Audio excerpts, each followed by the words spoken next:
yine ben ve yine kuzenim. Bugün slime yapacağız. Balakta suyumuz var. Boraks var. Tuzkanımız var. Şeffaf boyamız ve tıraş köpüğümüz var. İlk önce Defne bayağı slime yapıyor ya. tuzkanımı döküyorum. Açalım.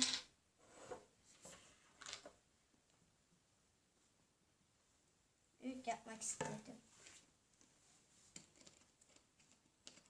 Bayağı büyük. İğrenç koktu. Bakayım. Yani evet, tutkal çok da güzel kokmuyor. Tıraş köpüğü. Kurşun yapıyorum.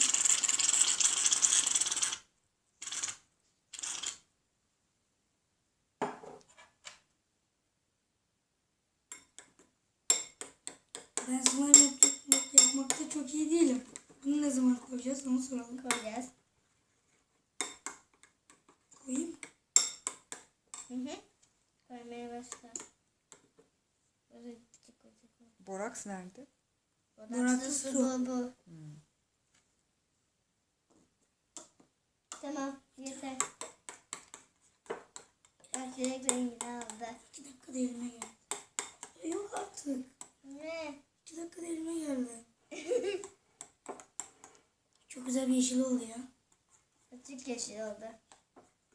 Ama gerçekten tutkal çok iyi kokmuyor. Kamerada çok farklı görünüyor yeşil yalnız. Orada gözüktüğü gibi değil. Hepsini döktüm. Boraks biraz az mı oldu? Evet.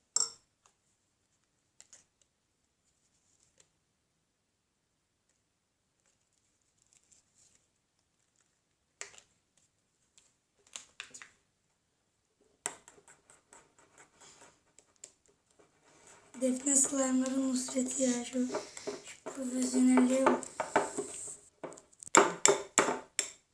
Defne, boraksı şöyle atmalısın. Böyle yap.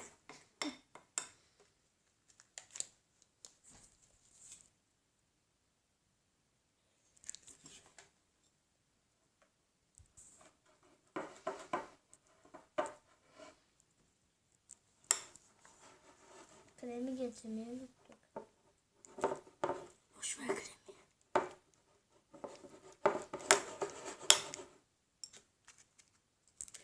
Yetme. Defne,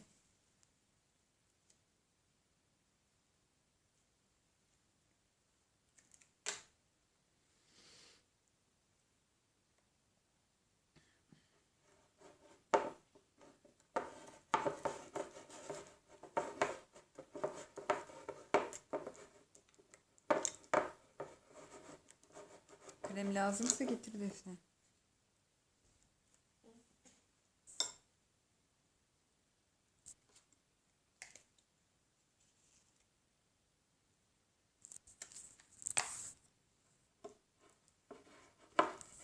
Fazla olmadı mı Boraks? Bilmem. Yok olmadı. Oldu artık slime. Yok olmadı.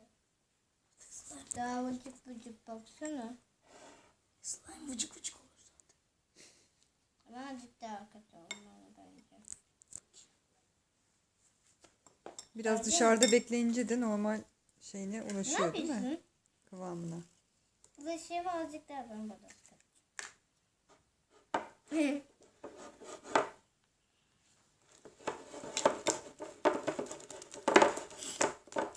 Tamam elinle yoğur. O borakslar dağılmaz ki öyle. Elinle yap o işi. Artık iyi oldu. Arkadaşlar slime'ım hazır. Bakabilir Eline hepsine yapışırsa gözüksün. Ya. Hoşçakalın.